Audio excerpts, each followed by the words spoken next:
गुजरात उच्च न्यायालय के वरिष्ठ अधिवक्ता, समाजसेवी एवं सिलसिला आलिया मदारिया जाफरिया मासूमिया के सूफी अनवर हुसैन एडवोकेट, जो कि सूफीवाद के प्रमुख प्रचारकों में जाने जाते हैं, उनके द्वारा आध्यात्म की दुर्लभ पुस्तक को संकलित करने का कार्य किया गया है।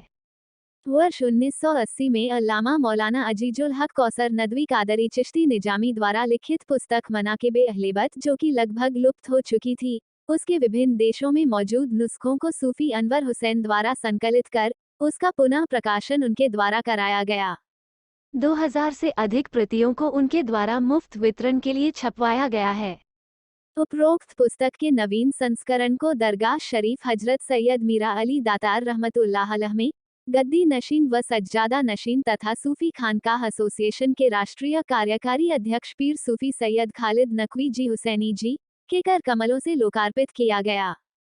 रमजान उल मुबारक के मौके पर अहलेबैत की प्रशंसा में और उनके औसाफ को बयां करने वाली इस ऐतिहासिक पुस्तक का लोकार्पण किया जाना निश्चित रूप से एक साहसिक और सराहनीय प्रयास है। इस संबंध में एक बयान जारी करते हुए सूफी खानकाह एसोसिएशन के राष्ट्रीय कार्यकारी अध्यक्ष पीर सूफी सैयद खालिद नकवी अल हुसैनी जी ने कहा कि सूफी अनवर हुसैन का कार्य दुर्लभ कार्यों की श्रेणी में आता है। उन्होंने कहा कि सूफी अनवर हुसैन द्वारा लुप्त हो गई पुस्तक, जिसमें पैगंबर हजरत मोहम्मद सल्लल्लाहु अलैहि वसल्लम के परिजनों के मनाकिब बयान किए गए हैं, उसका बड़ी मेहनत के साथ संकलन कर सूफी अनवर हुसैन ने मौलायत के लिए बहुत बड़ा कार्य किया है। सूफी न्यूज़ ब्यूरो, अहमदाबाद। अस्सलाम वालेकुम। आज बड़ा खुशी का एक मौका है और ये बात हम इस वीडियो के माध्यम से आपसे शेयर करने जा रहे हैं कि हमारे दोस्त और काफ़ी बड़ा नाम है गुजरात में, जिनका सूफ़ी विद्वान भी हैं और गुजरात हाई कोर्ट के वरिष्ठ एडवोकेट भी हैं, सूफ़ी प्रचारक भी हैं, प्रखर प्रचारक है सूफ़ी संवाद के, अनवर हुसैन शेख साहब, सूफ़ी अनवर हुसैन शेख साहब, जो सिलसिला मदारिया में भी आपका बड़ा नाम है। कई सालों से, कई वक्त से इनकी एक मेहनत थी कि वो एक कदीमी किताब जो अहले बैत के हक़ पर लिखी गई थी, अहले बैत के हक़ और ख़ानदान रसूलुल्लाह पर किताब लिखी गई थी, जिसका नाम था मनाकिबे अहले बैत, जो कई सालों से दुर्लभ हो गई थी। वो किताब कहीं नज़र नहीं आ रही थी और दुर्लभ होने की वजह ये थी कि इसके ऊपर यूपी के अंदर शायद केस भी चला, उस पर बैन लगा और उसके बाद फिर वो बैन उठा भी लिया गया। उस किताब के अंदर इसका जो है वो ये जो अभी जो एडिशन जो अनवर हुसैन साहब ने तैयार किया है, उसमें इसका वर्णन किया गया है। वो किताब भारत में से तो कहीं दुर्लभ हो गई थी, तो और मुबालिक और मुल्कों के अंदर कहीं जहाँ जहाँ वो किताब के अंश मौजूद थे, वहाँ से इकट्ठा कर कर आज वो किताब को मुकम्मल कर लिया गया और वो किताब को हुजूर सैयद अली मीरा दातार में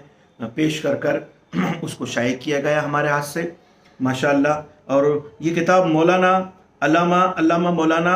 अजीजुल हक कौसर नदवी कादरी चिश्ती निज़ामी साहब द्वारा लिखी गई किताब थी, जो अहले बैत के हक और अहले बैत के ऊपर जो वक्त खिलाफत के दौर के बाद जो जुल्म हुआ, जो जुल्म सितम अहले बैत पर हुआ, इस बात को बड़ा ज़बरदस्त इस किताब के अंदर लिखा गया है और काफ़ी हक अदा हुआ है, जिसमें सिलसिला बसिलसिला सीना बसिलसिला जो बातें थी वो किताब में शाये हुई है, माशाअल्लाह। वो आज दरबार में उसको शाये कर दी गई आवाम के लिए। उसका PDF अवेलेबल है और अनकरीब जो है वो किताब जो है फ्री ऑफ चार्ज जो है लोगों को दी जाएगी, जबकि वो बड़ी खर्च के साथ तैयार हुई है, जिसके पीछे मेहनत जो है वो सूफ़ी अनवर हुसैन साहब की है, जिन्होंने माल और वक्त दोनों दिया उस किताब को और आज वो किताब मुकम्मल तैयार हो गई। बड़ी खुशी की बात है। तो इस मौके पर मैं सूफ़ी अनवर हुसैन साहब एडवोकेट को मुबारकबादी देता हूँ कि वो किताब आपने आपकी मेहनत के ज़रिए आज फिर हमको हिंदुस्तान में इतनी ज़बरदस्त किताब हासिल हुई और उनकी मेहनत को मैं सराहता हूँ कि आज इनकी मेहनत की वजह से, उनकी लगन की वजह से और उनकी मोहब्बत